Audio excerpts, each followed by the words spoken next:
Հարգելի հետևորդներ եւ համակիրներ, բարև ձեզ։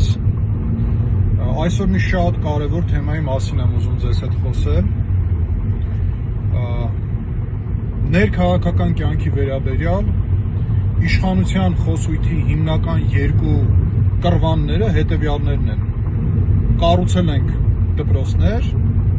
ասֆալտապատել ենք ճանապարհներ։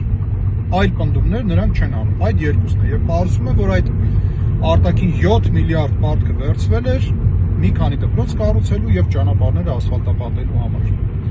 Բայց հիմա մի կարևոր ռետորական հարց եմ ուզում տալ. ում համար են կառուցվում այդ դպրոցները, ում համար են ասֆալտապատվում այդ ճանապարհները։ Հիմա մի սարսափելի նորություն ես ձեզ կասեմ, գործընկերոջս հետ ենք այսօր նայել, Հայաստանը դեմոգրաֆիական, ժողովրդագրական աղետի եզրին է։ Պարոն Իվանյան, բարև ձեզ, շատ շեղ ենք պարոն Իվանյանին, միասին երթևեկում ենք դեպի Արարատի մարզ, մասնակցելու քարոզարշավի։ Պարոն Իվանյան, ինչ կասեք թվերի մասին, օրինակ, Հայաստանի Հանրապետությունում ծնելիությունը որքանով է նվազել։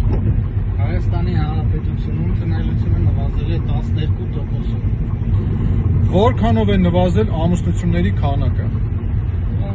Ամուսնությունների քանակը 7%-ով, դարձնում որ դա անվանական կապ ունի ծնելիության անմիջական կապ ունի։ Իսկ որքանով են ավելացել ամուսնալուծությունների քանակը։ Մի քանի անգամ, հասնելով 28%-ի։ Եվ ի վերջո, եթե ամփոփենք, Հայաստանում բնակչության աճը որքանով է նվազել։ Հայաստանում բնակչության աճը այդ ամենի համատեքստում նվազել է 40%-ով, եւ եթե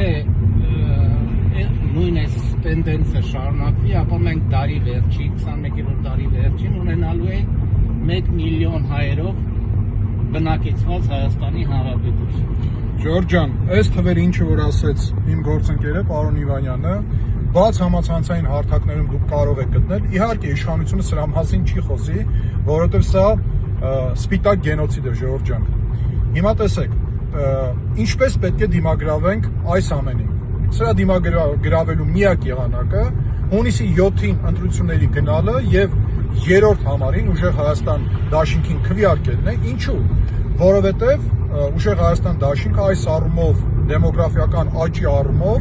աննախադեպ ծրագիր է ներկայացնում, որի էությունը կայանում է նրանում։ Ստեղծելու է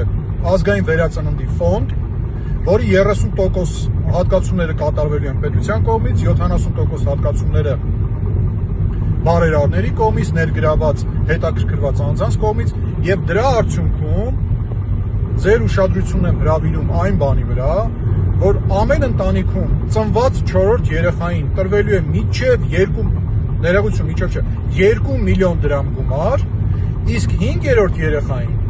բնակարան։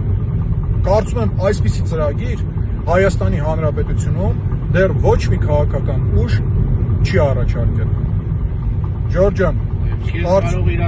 եւ չէր կարող իրականացնել եւ այսօր Ուժեղ Հայաստան կուսակցությունը դաշինքը միակն է, որ այսպիսի աննախադեպ ծրագիր է ներկայացնում։ Եվ կարծում եմ, որ սրա արդյունքում մենք կհաղթահարենք այս դեմոգրաֆիական աղետը։ Հետևաբար հունիսի 7-ին գնում ենք ընտրատեղամասեր եւ քվեարկում ենք երրորդ համարին։ Լավ եղեք։